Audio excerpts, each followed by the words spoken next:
Hello, I'm Lord Jimsicle, and you're watching You Have Issues, a programme all about comics. Guys, you will never guess what. Captain Marvel is returning to the DC Universe after the big Flashpoint reboot. I f***ing love Captain Marvel. For those of you who aren't familiar with him, here's a brief publication history and a small summary about the character.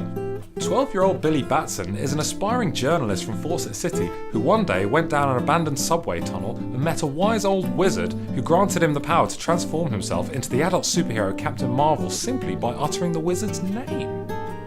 Captain Marvel was a character first published by Fawcett Comics in 1940 and exhibited powers clearly inspired by Superman, who had made his first appearance 2 years earlier in Action Comics #1 in 1938. The character first appeared in Whiz Comics issue 2 and was incredibly popular, even outselling Superman throughout most of the golden age of comics. DC Comics, which were then called National Allied Publications, weren't happy with that, so they litigated Fawcett for 7 years before finally taking them to court in 1948. After a lengthy legal battle with verdicts and appeals on both sides, in 1952 DC emerged victorious and Fawcett Comics agreed to cease publication of Captain Marvel and all related characters. However, when this happened, Marvel Comics quickly acted on the opportunity to trademark their own Captain Marvel comic book. DC didn't act fast enough, so when they did eventually get the rights to publish a revamped Captain Marvel, they were unable to promote the character eponymously.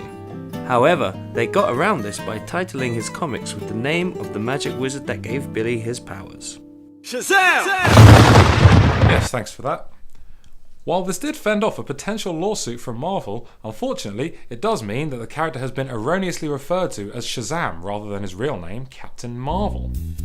DC's New 52 was lacking any presence of the Marvel family and had many fans worried. However, hope was restored with the announcement that Captain Marvel will return in a backup feature in the new Justice League title, starting with issue 7. Since Crisis on Infinite Earths, there has only been one ongoing Captain Marvel series, the awesome Power of Shazam, which lasted 4 years at the end of the 90s, reaching 47 issues. Well, I'm annoyed, and not really very surprised either that he's been reduced just to a backup feature. Personally, I think he should have had a title in the New 52 from the very beginning. Would DC have really crumbled to pieces if they had one less back title? Apart from this, he's been relegated to the occasional miniseries and guest appearances in other titles and crossovers. Captain Marvel was one of my favourite characters, so needless to say, I'm really not pleased. Here's why. A few changes have been made with this character in order for him to fit in with this new universe. There's been a lot of annoying changes so far in the New 52, and this has proven to be one of the most annoying.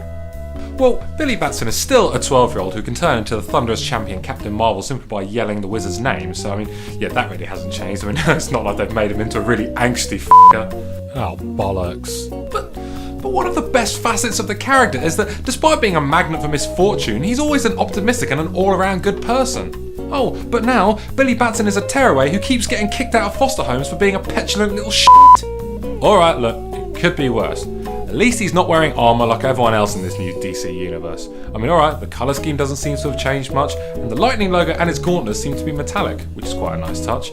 However, I'm not pleased with this hood thing going on because he looks more like a thug that's been playing too much Assassin's Creed after ingesting an electric eel. The character's name has also been changed to Shazam, which really irritates me. You know which bright spark was responsible for this? Geoff Johns. After reading an interview with Geoff Johns on Newsarama.com, it turns out that one of the reasons for such changes was that everybody thinks he's called Shazam already outside of comics. Oh great, so this now means that spending many nights pointing out to people after a few beers that Shazam's the wizard, not the hero, was all for nothing, and the ignorant shitbags were right all along thanks to this stupid f***ing reboot. Let's be fair to Geoff Johns, he's done some brilliant work recently with Green Lantern and Aquaman. I just think what he's doing here is unnecessary. Of course, it's a no-brainer that he was charged with drastically altering the DC universe, but I really think he should have just left this alone.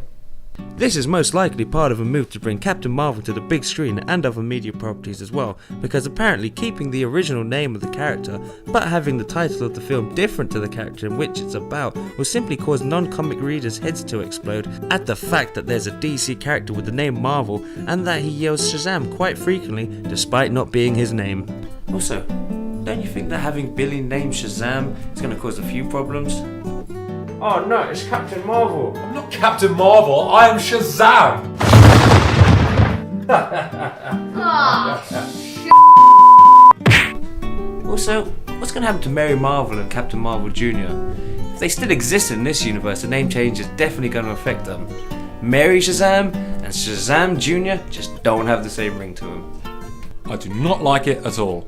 Captain Marvel may have had trouble with his writers over the years, but I really don't think confusion over the name is the cause of it.